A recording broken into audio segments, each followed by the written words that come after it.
There's a moment when you realize your sense of humor is revealing something about you that you didn't intend to show. Maybe someone laughed at your joke the wrong way. Maybe you made a comment you thought was harmless and you watched the room go silent. Maybe you caught yourself laughing at something dark and wondered what that said about who you really are. What we find funny isn't random, it's a psychological fingerprint. It reveals what we're working hardest not to see about ourselves. I'm Mark Roach. This is Transcendent. Amongst many aspects of my life in business, athletics, and art, my life circumstances have led me to question patterns that most people accept as neutral or meaningless.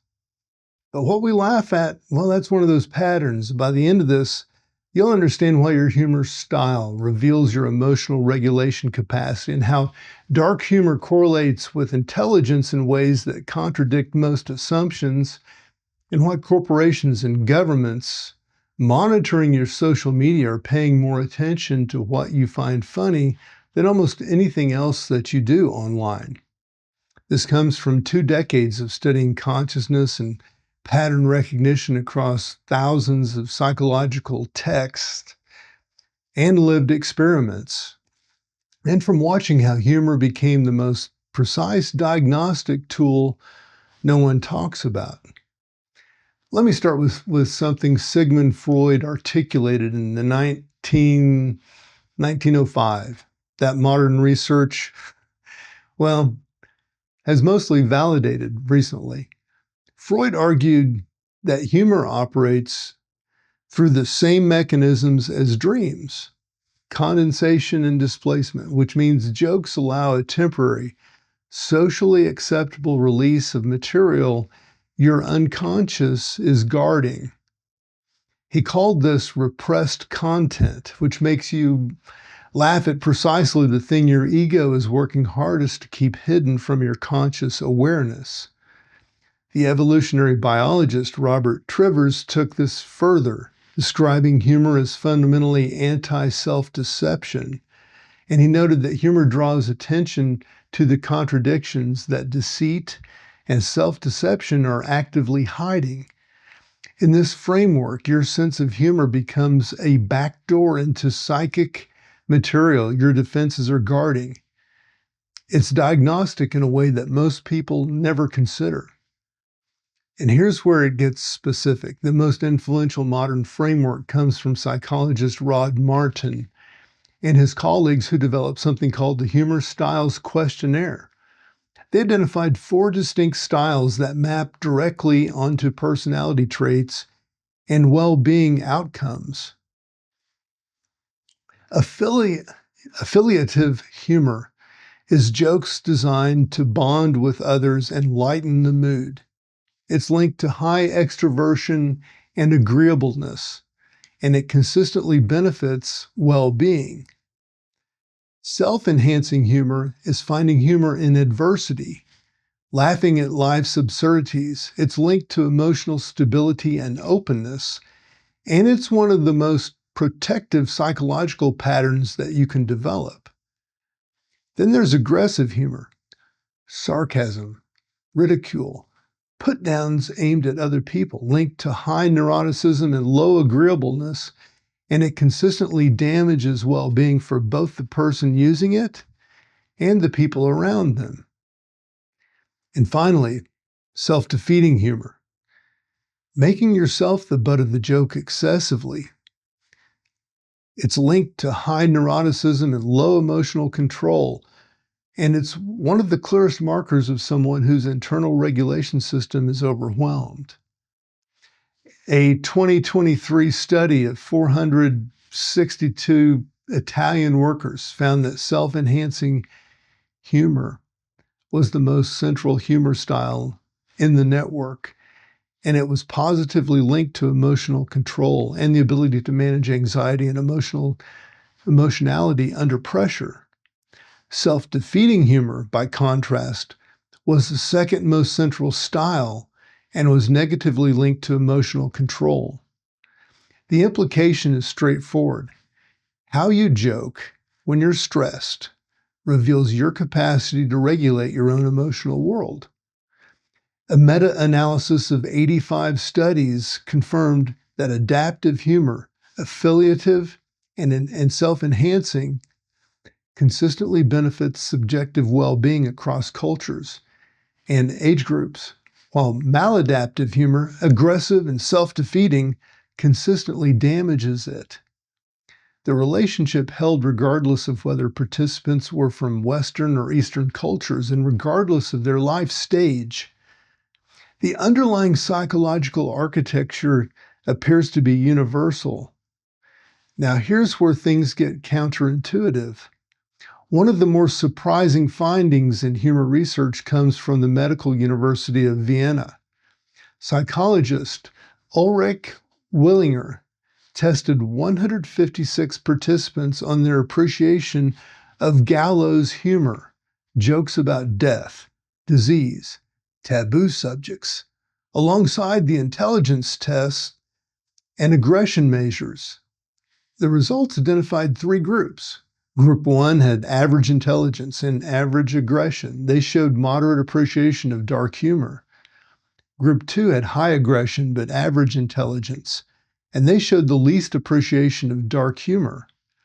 Group 3 had high verbal and nonverbal intelligence, the lowest aggression of all three groups, and the highest appreciation of dark humor. The researchers concluded that the higher the aggression actually interferes, higher aggression actually interferes with the ability to appreciate humor. The people who can afford to play with dark material are the people who have the cognitive sophistication to process it and the emotional stability not to be threatened by it. This supports Freud's original framework. Humor processing requires an advanced cognitive and emotional architecture. It's not that dark humor makes you intelligent. It's that intelligence and emotional stability allow you to engage with dark material without becoming destabilized by it.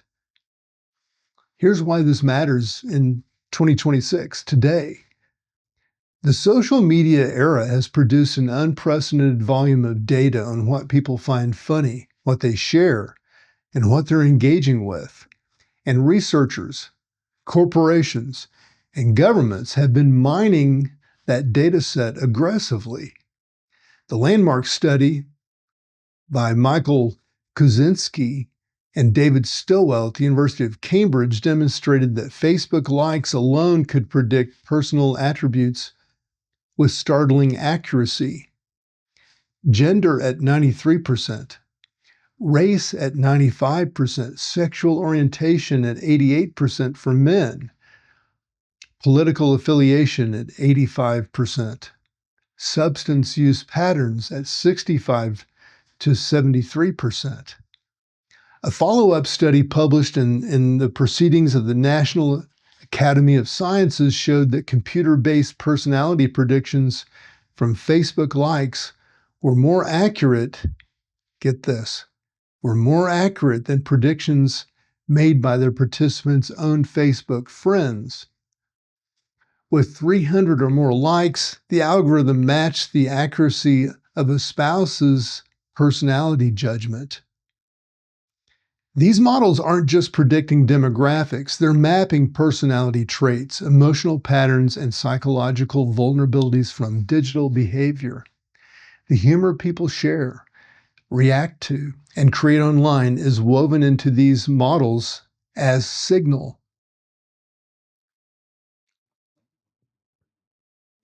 Cambridge Analytica, well, they bragged that they had it up to 5,000 data points on every U.S. voter and used psychographic profiling, personality inference from behavior to micro-target messages designed to influence behavior. The underlying technique was developed in academic research at Cambridge and then commercialized. Facebook itself filed a patent describing how personality characteristics, including emotional stability, could be inferred from status updates, notes, messages, posts, comments, or any other communication and stored in user profiles for advertising purposes. This is the uncomfortable reality. What you laugh at, share, and react to online is not just personal expression, it's raw material for psychological profiling at industrial scale. The FBI, Department of Homeland Security, DHS, State Department, DEA, IRS, Social Security Administration, U.S. Marshals, U.S. Postal Service, ATF, ICE, and the Office of Intelligence and Analysis all monitor social media. The FBI signed a $27 million contract with Babel X software to use artificial intelligence to scour millions of social media accounts based on keywords that the government considers potentially threatening. These agencies monitor for purposes ranging from criminal investigation to threat detection to situational awareness, often without any prior showing of criminal activity. Private contractors are hired to do this monitoring, and they are not subject to the same transparency requirements as public agencies. So who's watching? Governments are watching. Corporations are watching. Academics develop the tools that both are now using. Corporate entities explored personality profiling of users and filed patents for inferring personality traits from linguistic data in posts and messages. Companies like IBM have developed machine learning models that mine social media to determine brand personality from consumer posts. The broader digital advertising ecosystem relies on psychographic data, personality inferences from behavior, to target messages, products, and content at psychological vulnerabilities. They use the dual use nature of this research is the tension no one wants to talk about. Academic insight becomes corporate surveillance, a corporate surveillance tool, and it becomes a government control mechanism potentially. And humor, what you laugh at, what you share, what you react to, is one of the clearest signals in the entire data set. So let me show you what the data actually shows about powerlessness and defense. The feeling of powerlessness is robustly documented. 54% of American adults report very little to no trust in the U.S. government. 70% say people in government don't care about them. 72% say the system of checks and balances is not working. Only 1 in 10 Americans thinks the government represents them well. Only 2 in 10 trust the government officials to do the right thing. 7 in 10 believe corporations and the wealthy control the government. 67% of American adults reported that the current period is the lowest point in the nation's history they can remember. These are not fringe sentiments. They span political affiliations and demographics. But here's where it gets psychologically complex. The claim that people feel powerless yet simultaneously defend themselves is not a simple empirical finding. It describes a genuine paradox, a psychological paradox that is explained by multiple overlapping mechanisms. Reactance theory, proposed by Jack Brem, holds that whenever people perceive their freedom or autonomy as being threatened, they experience a motivational state that drives them to resist and restore their freedom, even if the resistance is irrational or counterproductive. This explains why people who feel most powerless may also feel most defensive. The perceived loss of control creates the defensive reaction. Learned helplessness, by contrast, describes what happens when repeated exposure to uncontrollable negative events leads people to stop trying altogether. A resignation That is the opposite of defense. Learned helplessness is strongly linked to depression. People blame themselves for bad outcomes while believing nothing can be done. This suggests that not all powerless people defend themselves. Some simply give up. Defense mechanisms, denial, projection, rationalization, they operate unconsciously to protect the ego from unpleasant emotions. This creates a paradox where a person may externally appear defensive while internally experiencing deep helplessness. The defense is not strength. It is a psychological immune response triggered by vulnerability. So humor occupies a unique position in this landscape.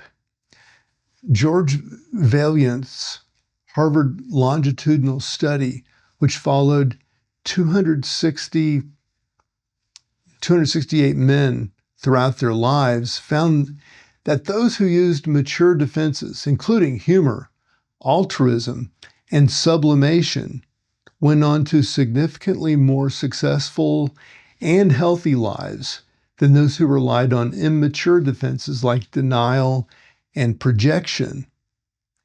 Vaillant listed humor amongst the defenses of maturity, noting that humor, like hope, is one of the most potent antidotes for the woes of Pandora's box. During COVID-19, this played out visibly on TikTok. Nearly half the videos tagged with coronavirus were humorous in the first 2 months, rising from 68% by a third month as fear and uncertainty grew. Humor served as a coping mechanism precisely when people felt most powerless. The more precise answer is this: the feeling of powerlessness is robustly documented, but the defensive response to it is not universal. It depends on a person's psychological resources, their social class, and the nature of the threat. People with mature psychological defenses use humor and sublimation to cope constructively. People with high reactance resist and push back, sometimes irrationally. People experiencing learned helplessness disengage entirely. Social class shapes whether humor becomes a weapon of dominance or a communal survival tool.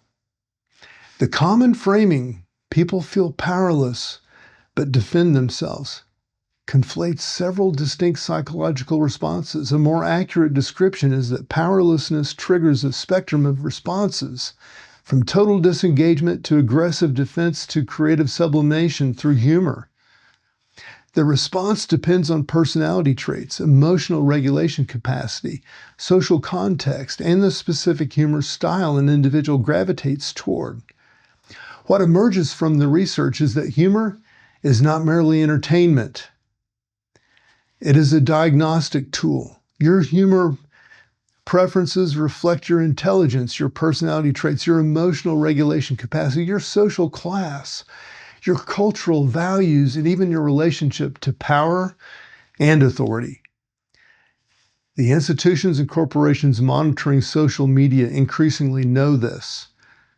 The question the research leaves unanswered is whether people themselves are using the same lens.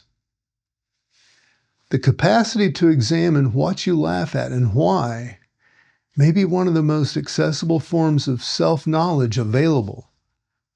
As Trivers noted, humor is the anti-self-deception. The joke reveals what the ego is hiding. This isn't about judging your sense of humor or feeling shame about what makes you laugh. It's about recognizing that your humor is giving you information about your internal state that you might not be getting any other way. If your humor has become aggressively cynical, that's information about how much threat you're perceiving and how you're managing it.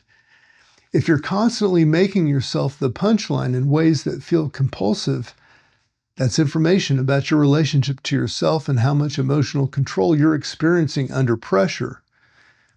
If you find yourself drawn to dark humor and can engage with it without becoming destabilized, that's information about your cognitive and emotional architecture. The pattern is the message. The question is whether you're willing to read it. If you want to explore this territory further, you can find my work and more than 20 books on consciousness, authenticity, and transformation at roachcreative.com. I'm Mark Roach. This is Transcendent, wishing you all the best. Your laughter's never meaningless. It may just be the most honest thing about you.